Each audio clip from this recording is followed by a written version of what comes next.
everybody, it's Brock and we got a brand new episode of All About. Today we got the Five Lined Cardinalfish. Haven't seen one of these in a hot minute, so I was really excited to get some footage of one at an aquarium. They have a white body with these black tiger stripes that run down their entire body with this bright yellow spot near the tail fin with a black dot in the center. We believe this to be mimicking a second pair of eyes to help the cardinalfish avoid predators upon attack. I love cardinalfish in general. There's a lot of different kinds out there, but it's because they're just great for beginners and can be a headache-free fish to your aquarium. Whether it's a fowler tank or one filled with corals, these cardinals do really well in both. The fish typically cost around $20 if you can find one. I haven't seen one in store or online in a while. Most places I looked at recently required a waiting list just to get one. Tank size, I recommend a 55-gallon tank. That will give them plenty of room to swim and grow in. Going to have plenty of length, plenty of spots for them to hide in. Just overall be really good size for them. Typical tank to match their home in the ocean is going to consist of a lot of live rock filled with caves and caverns, overhangings that they can go hide down in, as well as some open space for them to swim around. They almost glide through the water. It is much more unique than a typical fish swims. Typical behavior of the cardinalfish is to swim near caves in groups of other cardinalfish. But as the sun sets, you see them start to get much more active looking for food and traveling around out in the open. One really cool thing they'll do in the wild is swim between the spines of a long spine urchin as camouflage. So you can see how those black stripes come in handy.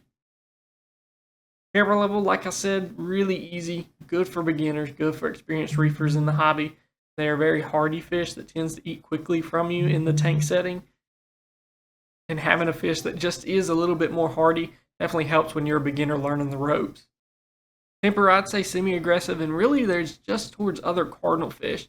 You do add a group of them into a tank, you're going to notice them roughing each other up at times, but nothing to the extent that causes one of them to perish. You're going to see them chasing each other, basically playing tag by nipping at their fins, but nothing too bad. They like their caves and they're going to guard them too. But again, nothing to the extent of really having to worry about your other fish getting hurt. Reef compatibility is a definite yes. That's where they reside in the wild looking for their next meal and avoiding prey. You should have no issues with them messing with any of your corals or even your inverts.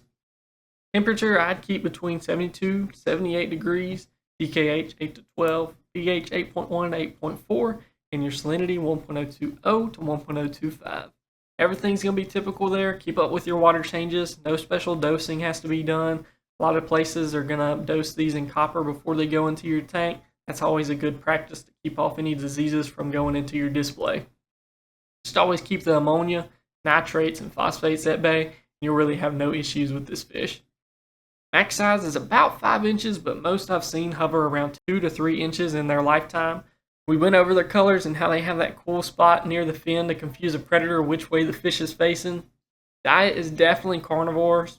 They're going to want some meaty food in their diet. Things like krill, mysis, brine shrimp are all really good choices for them, those frozen cubes that you can get. You can also try flakes and pellets.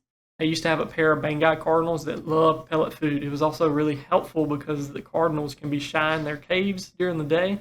And those pellets floating down by their hiding spot would always entice them to come out and eat.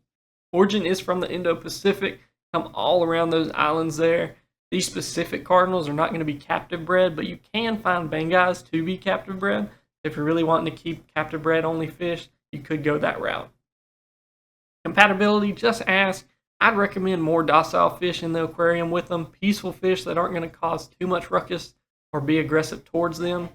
The tank they're in had some convict tangs, skunk clowns, other types of anthias, some very docile wrasse, but overall just very peaceful reef fish that do well together. Another really cool fact is the male cardinalfish will incubate the eggs inside their mouths, and as the eggs get larger, you can see the male cardinal with his mouth wide open before they eventually hatch. Smithsonian states, however, the dads could easily swallow the whole bunch in one gulp.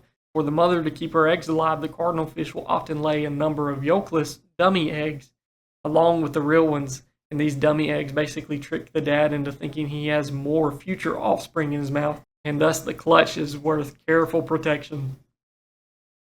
And that will do it for today's episode of All About. Thank you all for tuning into this series this week. Don't forget to like and subscribe subscribe. If you got any questions or comments, please leave them down below for me to help out, as well as future reefers to read and learn more. As always, stay safe, be kind, and I'll see y'all later.